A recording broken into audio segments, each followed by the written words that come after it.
I'm happy to be here tonight to help guide you through the rest of junior year and give your student ways to be successful and ready for the college and career process, which will be starting in the fall for senior year. It will be here before you know it. So I have a whole presentation prepared for you tonight. I am going to email these slides and a recording of the presentation out to all the parents and kids as soon as it's available, probably in the next day or two. Okay. If you have any questions, put them in the chat.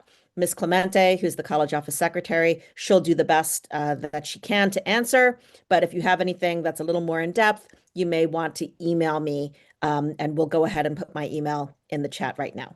Okay. So I'm going to start by sharing my screen.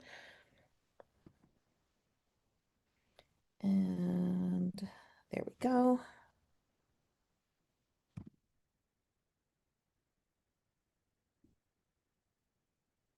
Okay, just a second. Okay. So as I said, I will be sending these slides out because some of the links that you'll see in the slides are live, and it's easier to just go into the slides and click on the link. Okay, so once again, my name is Miss O'Connell. I am the college and career counselor here at Wagner. Here's my email and my work cell phone. I answer texts during the work day. So if you are texting me at like 11:59 on a Sunday night, I'm not going to answer, but I will respond to everything once I get back into the office. So first thing is for the juniors, I would like them to join their Google Classroom. They need to join with their NYC students email, and it is only for students as we're limited to the size of the classroom. So I can't have parents on here as well. That being said, everything that I post on the Google Classroom, I also email to the parents. Okay.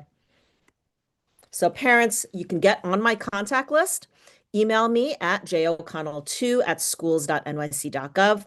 Please include your child's first and last name, as a lot of times they just give me the first name or they don't even tell me who their child is. Okay, so please do that.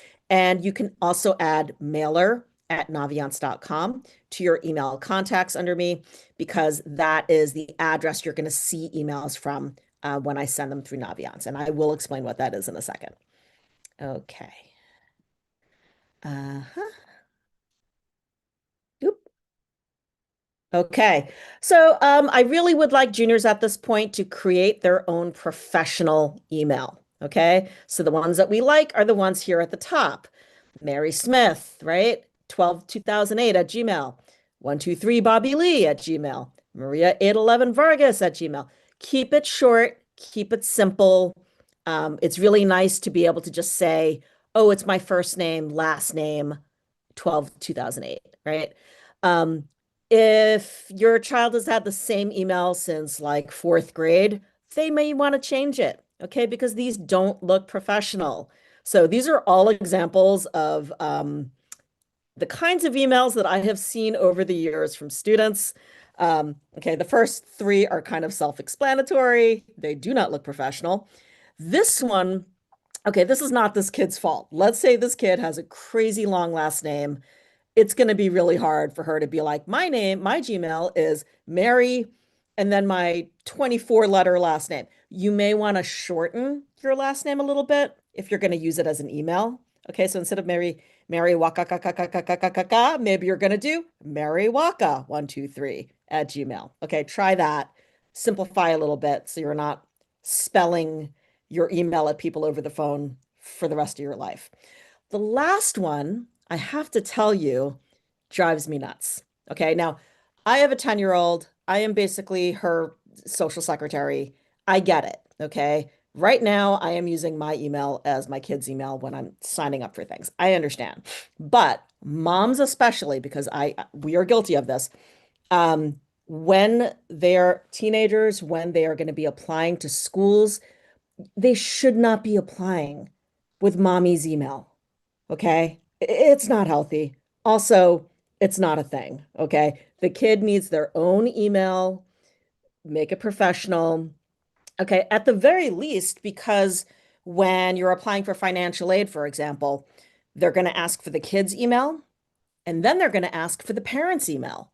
And if they're the same email, that's not allowed. So now you've screwed up your financial aid. So please, it's very simple and it is free. Let your kid make their own professional email. Also, if they usually just check their email on one particular account, you can go into the settings of that email and you can do like a thing where you push another email into your primary email. So, for example, I have like four different emails that I use, and I have like one primary that I check all the time. In the settings of my primary, I added in the other three emails, and I have all of the messages going to them forwarding over to my primary email. So I don't have to hopscotch between different emails. Okay. If you don't know how to do that, I'll be happy to explain it to you, like over the phone or something, or the student, I can show them how to do that as well. Okay. Now, something else that I think is important before we really get into the nitty-gritty of tonight is, as much as possible, taking advantage of the College Now classes. You can save so much money with College Now credits. So, College Now classes are given through Kingsborough Community College, okay, which is a CUNY. The credits are usable at the CUNYs, but you can actually use them at quite a few other schools, like SUNYs, like out-of-state publics, like a bunch of different private schools. The basic rule of thumb is if the college has an equivalent class, they tend to give you credit for it. Um, so it is a really nice way to come into college with a bunch of credits. Okay, just like the comic book says, if your student has a bunch of AP credits and maybe some College Now credits, if they amass, let's say 12 to 15 credits, that is a whole college semester. You can save thousands of dollars. Okay, so what do I mean by that? Um, okay, let's think of Binghamton University. All right, that is a state university school, a SUNY school. It costs in the neighborhood of $26,000 a year. When you are billed for college, you're billed for every semester. So you're billed in the fall and then you're billed in the spring, right? Now, if your child has a whole semester like of credits coming into college, now they can graduate early. Now that's a whole semester you don't have to pay for. That's $13,000 you do not have to pay for. Oh my gosh. So it is really, really valuable. It's really nice to come in with that. They don't have to be credits that are connected to your child's major. By all means, if a student takes psychology but isn't majoring in psychology, they could still use that psychology class towards a general education requirement or an elective in college. And at the very least, it helps the student to stand out over all those other kids who didn't bother to take a more challenging course load.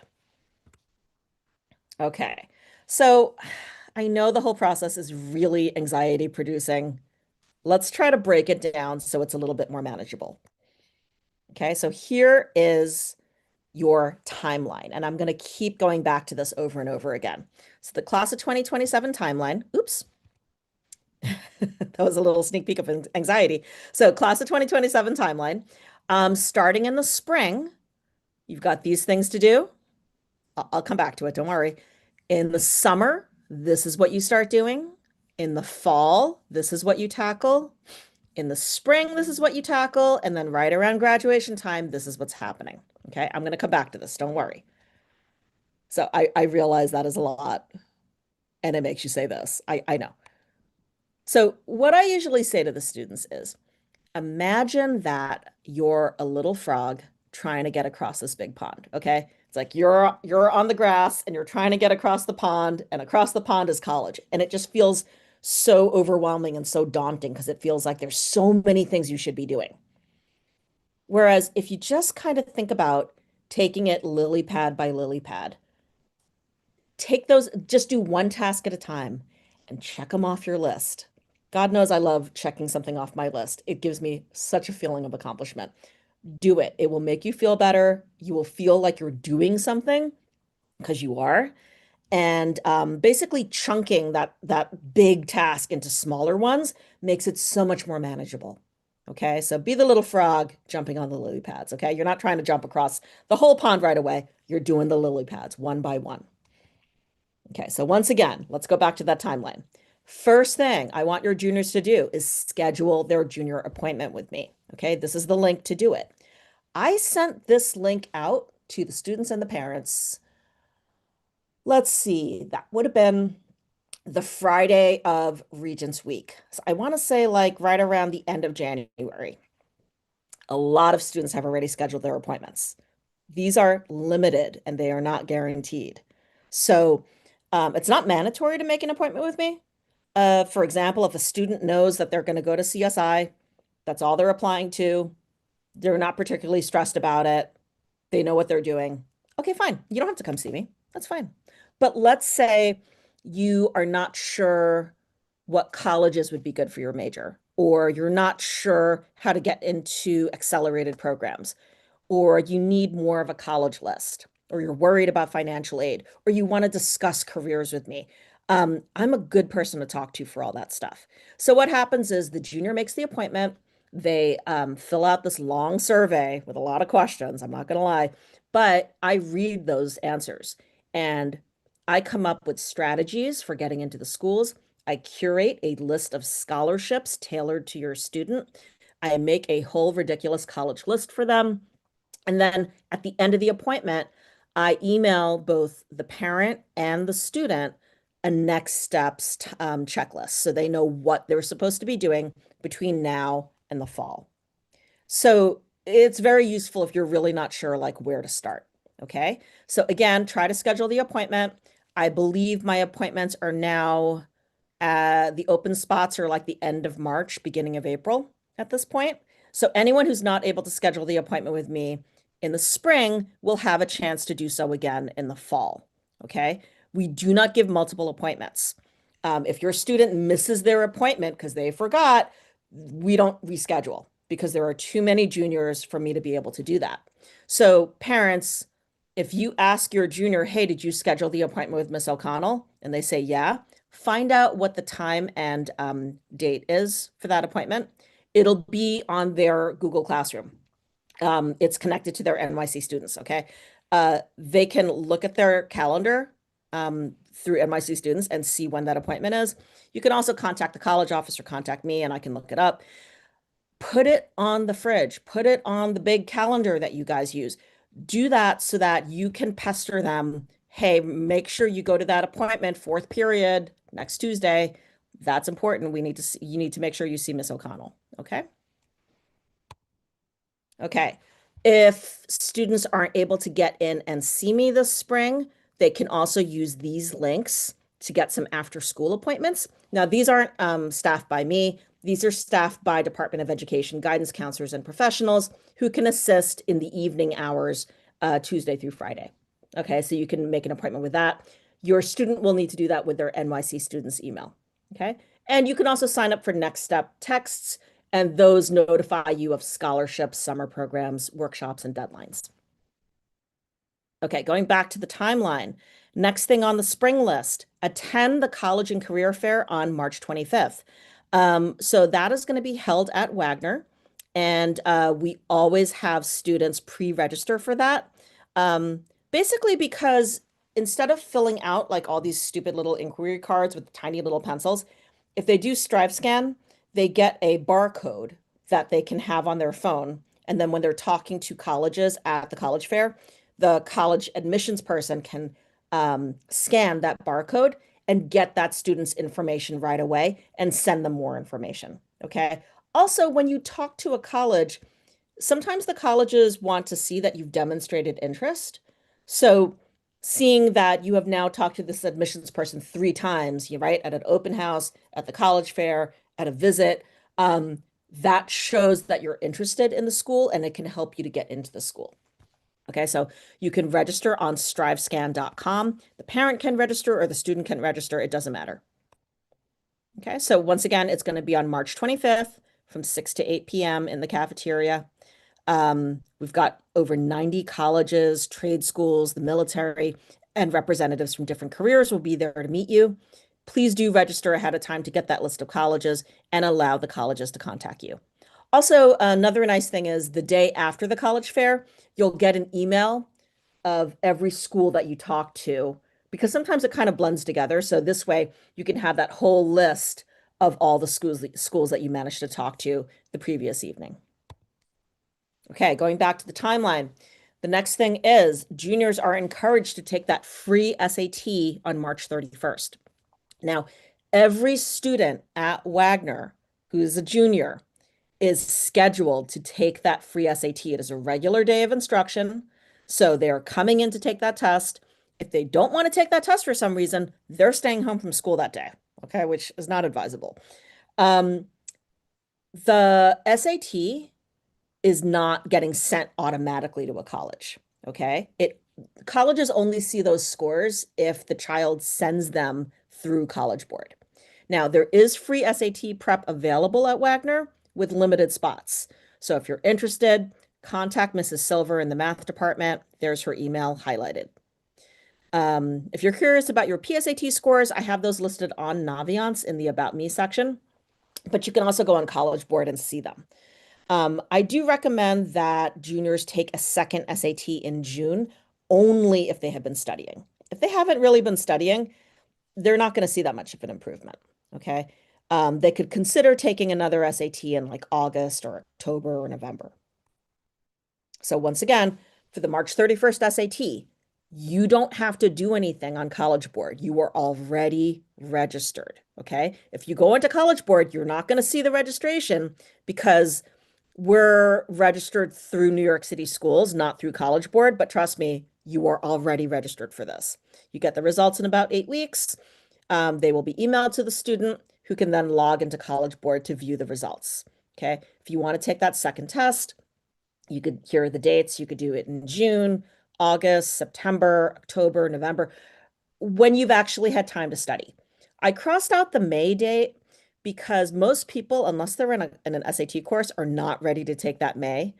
And I crossed out the December date because even though it exists, it's kind of late to take an SAT for a senior because you need the scores to come in enough time to get to the college before the admissions deadline. Okay, so if the college has like an admissions deadline of let's say January 1st, they're not going to get those December scores in time. All right. So for those subsequent tests, anything after March 31st, the student registers themselves on College Board. Something else that I didn't put on here, but I just thought I'd mention, if you regularly get extended time or time and a half or testing in a separate location as part of your IEP or 504 plan, you do not automatically get your testing modifications on the SAT. We have to actually apply for it. So if that's you, if you usually get extended time, time and a half, or testing in a separate location, and you didn't already do this for the PSAT, you can talk to Ms. Arcuri. She's in room 130, or you can email her at marcuri, ARCURI, at NYC, sorry, at schools.nyc.gov. Okay, and she can give you more information about how to apply for that for the testing modifications. Okay, don't wait till the last minute for this. You want to make sure that you get your testing mods in time for the March 31st SAT. Okay, now SAT versus ACT. You may have heard about both of these tests, which colleges use to determine, if you're ready to get into their school. Now, colleges don't have a preference. They genuinely do not care if you send the SAT score versus the ACT score. Okay. So if you do happen to take both tests or you're thinking about taking both tests, save yourself some money by sending the higher score. Okay. Because it costs money every time you send your scores. It's like, I believe, at least $12 for every score send. So if you apply to 10 schools and you want to send your scores to 10 schools, you're looking at a $120 price tag. Okay. So you don't want to send scores unnecessarily. So if you've taken both the ACT and the SAT, go to convertyourscore.org. You can just plug in the score that you got, for example, on the ACT, and then you can see what the equivalent SAT would be. If your SAT is lower, send the ACT score. If your ACT is higher, send the ACT score. Okay. Now, I don't need to get you all anxious about tests because, listen, the days of a test like the SAT, determining your whole path in life, those days are over. Okay, those days are over.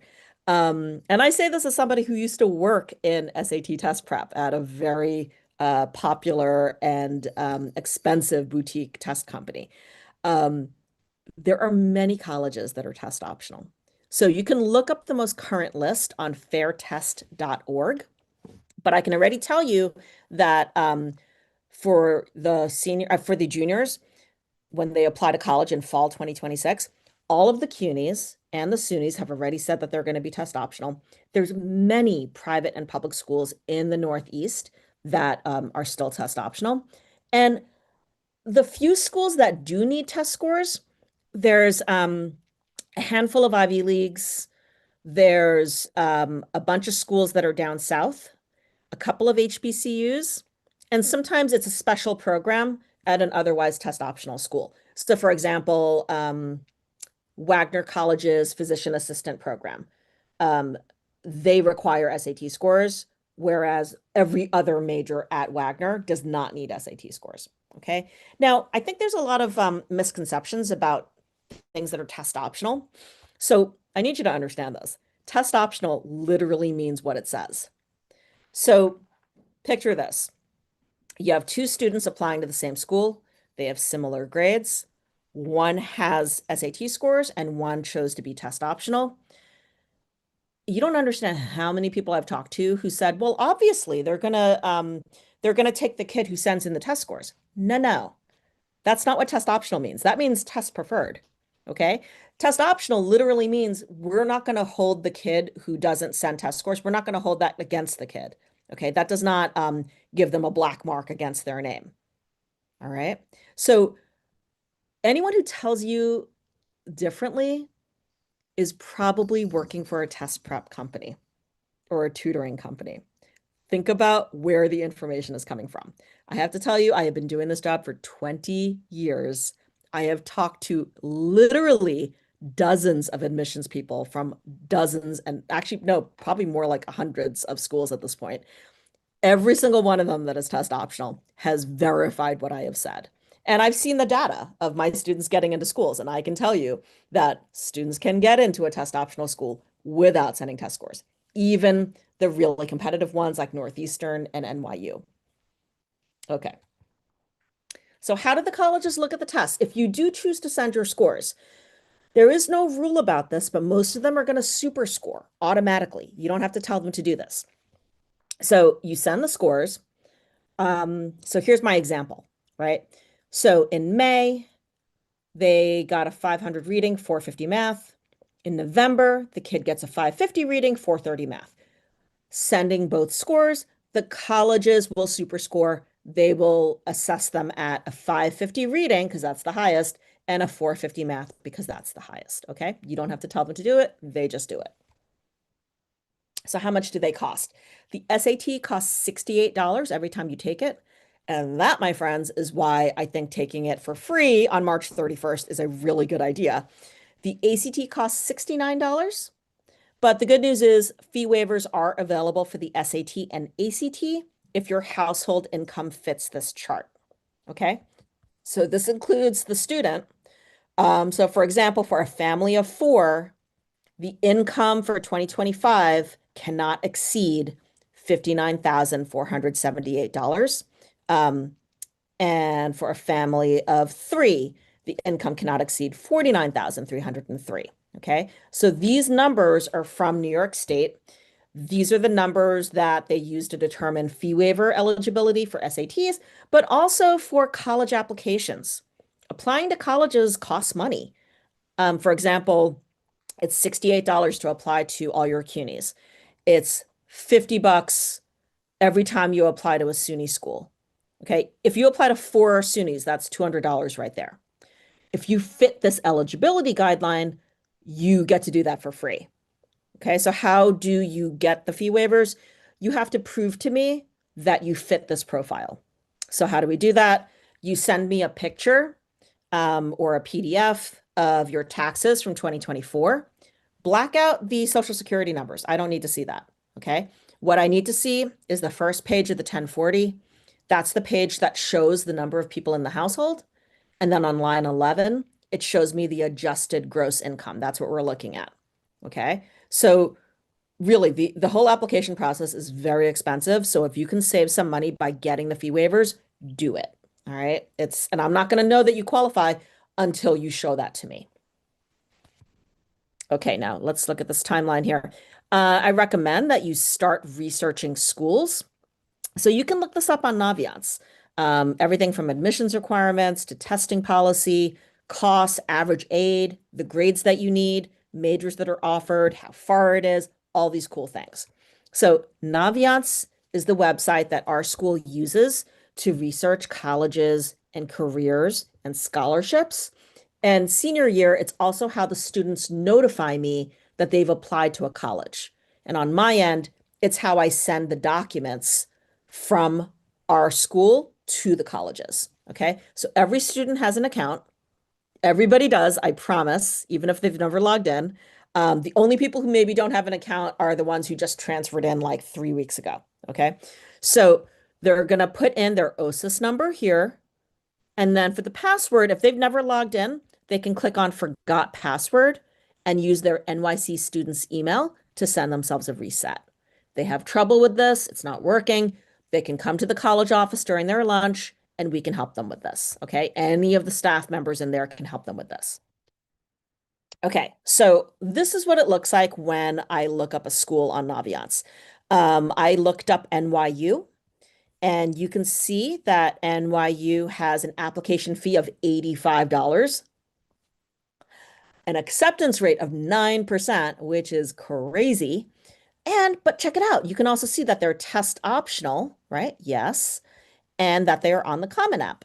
So the Common App is a website where students can apply to over 1,000 colleges at the same time. So instead of doing like 5 separate applications, you can do one application on Common App and then just tell Common App, send it to these 5 different schools.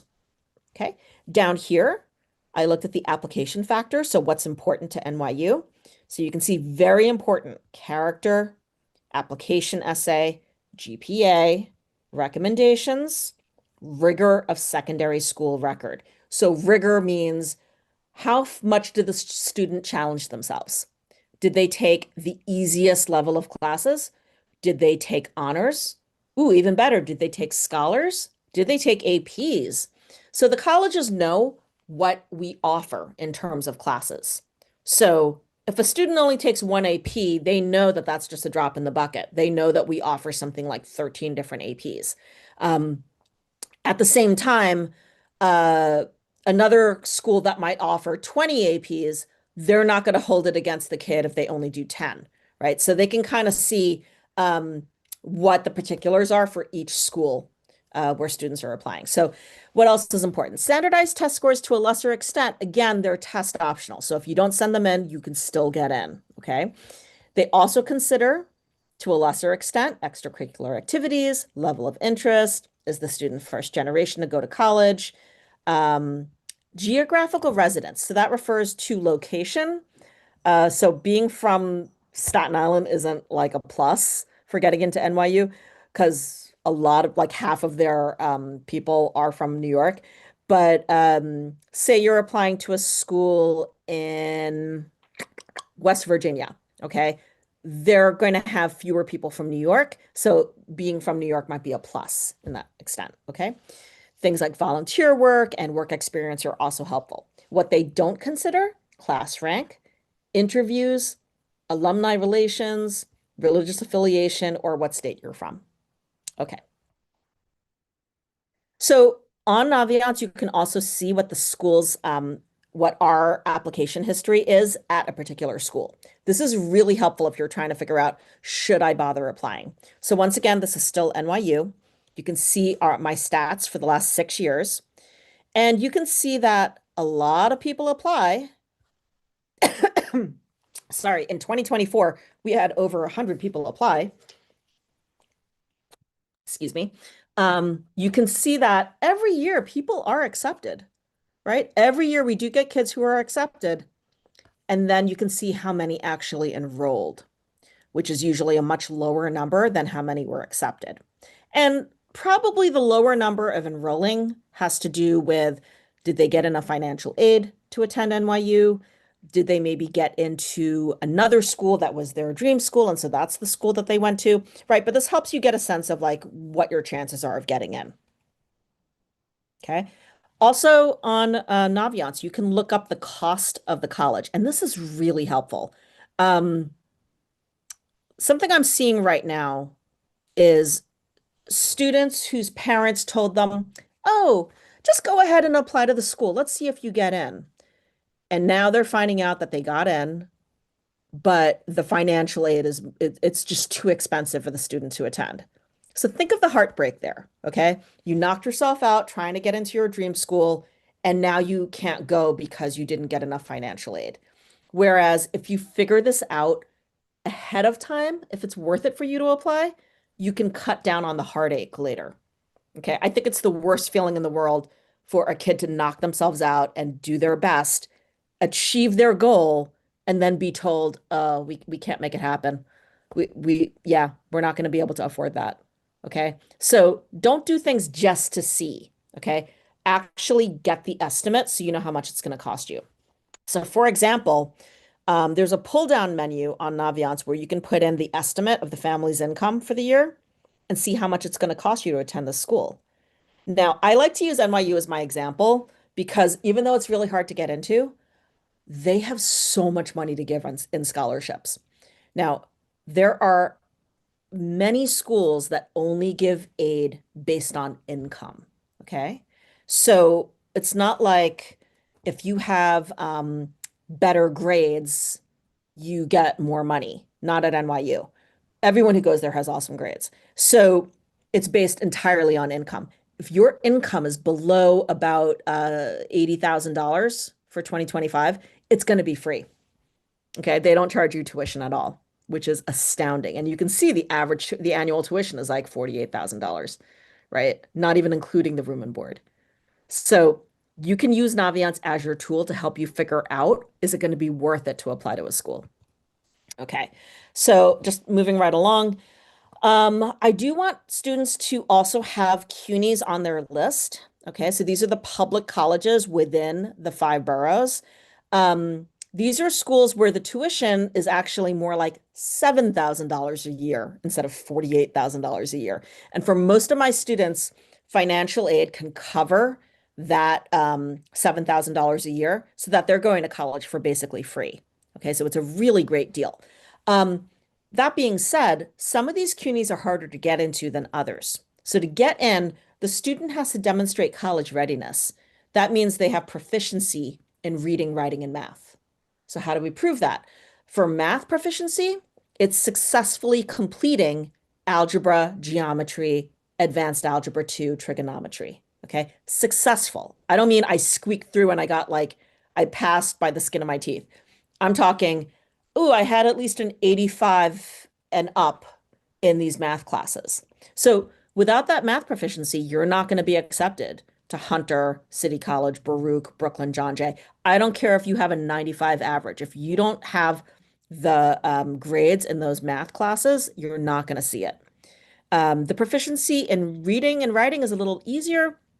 You need to have at least a 75 on the English language arts regents, and that should be able to be enough to show proficiency. Okay, so right now, this current semester, I want my juniors to work on strengthening their transcript because this is always the number one thing that colleges look at. So if you're interested in healthcare, engineering, or competitive schools, aim for 4 years of math and science. Check if the schools require things like 4 years of foreign language or 3 years of lab science. Opt for a harder level of the course whenever it's possible.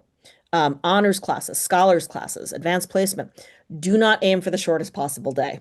Okay, that is like a red flag to a college. So how do you do that? Just Google first year applicant admissions requirements and the name of the college. So I looked it up for NYU, and you can literally see, hey, if you're applying to it kind of, sorry, you can't see this because it's just a slide, but on this particular page that popped up, it gave me the general admissions requirements, which were 3 years minimum math, 4 years recommended. And then under that, it gave me the additional program requirements. So for example, if you're applying to the Stern School of Business or the Tenon School of Engineering, um, you can see that engineering students need to have physics, chemistry, and calculus, or at the minimum pre-calculus on their transcript. Apply to the business school, they need to have calculus or at the minimum pre-calc on their transcripts. If they're applying to the nursing school, they need to have chemistry. Okay, so you need to know this now so that when you're talking to your guidance counselor, prepping, getting ready to pick your classes for senior year, you can say, hey, I never took chemistry, but I want to be a nursing major, so I better take chem next year so that I have a lot of flexibility when I'm looking at schools. Okay, figure this out now so that you have your program set up for next year. Another thing that you can do when you're doing your research is look up any portfolio or audition requirements. Now, the college applications don't open up until August, but usually the portfolio and audition requirements don't change. So it does not hurt to look them up ahead of time and then start letting them marinate and start thinking about them for over the summer. Okay. And in June, I am recommending that students request 2 teacher recommendations. Okay, so more info about that. Not every school requires them. They are optional for most CUNYs. If you're going to do Macaulay Honors at the CUNYs, you do need 2, and some scholarships might need them. So I recommend that you request 2. 2, not 3, not 5, not 8. This is not a case of the more the merrier, okay? If you get multiple recommendations, they tend to be very samey, okay? And that's not helpful for you. For many schools, I'm the one who sends the recommendations. For many schools, I am limited to sending 1 or 2, okay? So stick with 2 from junior year. Stick with academic subjects unless you're majoring in art, music, or theater. Don't use your coach unless you're going to play that sport in college. You request these in June, not February, not March, not April. They're not ready to talk to you about this yet. It will backfire on you. You request it in June, talk to them in person.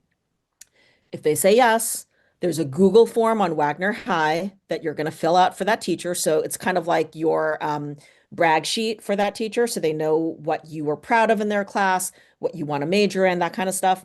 So they can write a better letter for you. And then there's a link on Naviance where you request the recommendation. So I'll show you that in a second. You follow up the teachers in person when you come back in September. And you don't have to wait for them to write the recommendation before submitting your applications. You can do your application starting in August. I can send the recommendations later when they come in. It's fine. Okay. You're not going to be able to read your recommendations. Do not choose 2 teachers from the same discipline. Okay. Like don't pick a law teacher and a social studies teacher. It looks very one-trick pony. Okay. So you want to kind of spread it out a little bit to show that you can do different things. If you're looking at health care or engineering, you need a math and a science rec. If you're going to do nursing, for God's sake, take chemistry. Okay. Does it need to be a chemistry rec? No, it doesn't have to be a chemistry rec, but I'm just pointing out you need to make sure you take chemistry as a class. If you want to do architecture, you're going to need art and physics recommendations. Okay. Visit the schools. You can do that by registering for a visit on the school's website. Again, if you just Google visit Binghamton University, it'll take you right to the page. And usually you can just see the calendar right there on the page and pick the date. Do a scheduled tour or an open house. Don't just like show up and walk around on campus. It's you're going to be like, oh, pretty buildings. Like you don't really get insight unless you're talking to people from the admissions office. You can request an interview. You can ask if they have any fee waivers. Sometimes admissions offices offer an application fee waiver to people who show up for an open house or a tour.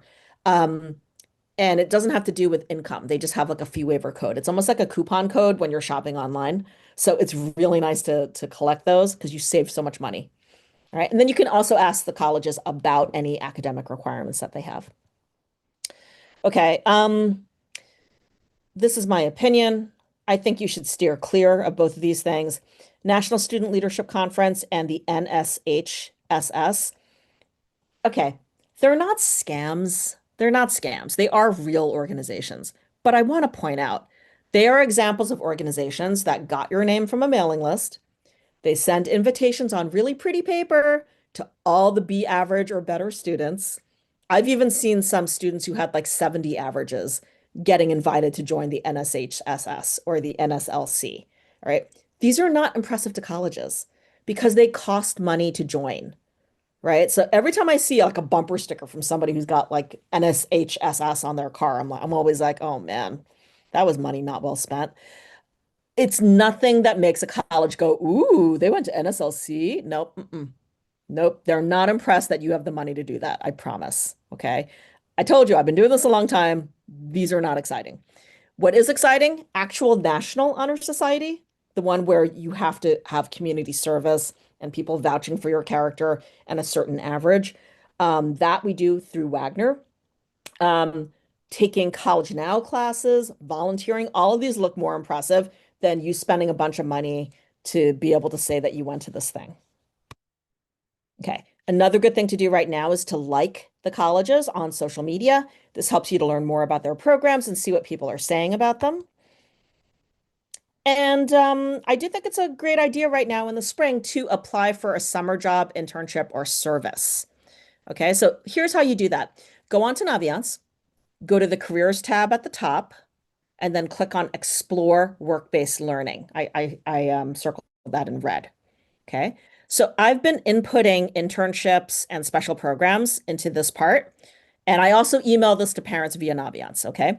So this will give you the link to the internships, tell you how to apply, when to apply. And it even tells you things like how much you're paid and all of that. Okay. So check this out. It's very, very useful. Okay. I also have a community service directory on the Google Classroom. So I have volunteering all over Staten Island, and some of it's virtual as well. And I have it separated by categories. So here's an example of some of the opportunities that I have. And then I also have a page for collecting your service hours. And that can be very useful just to have like one central place where you can keep your hours. Okay. So again, students can see that on Google Classroom, but parents, if you look at the slides, this is a live link. If you click on this, it'll take you right to the community service directory. Okay. No other high school has something like this. This represents 20 years of me collecting community service opportunities from all over the place and centralizing them for the Wagner students. Okay, so me being extra, that is your benefit. All right. Okay, we're almost there, I promise. Okay, lastly, scholarships. Most scholarships are going to be for seniors, but a handful of them are for juniors.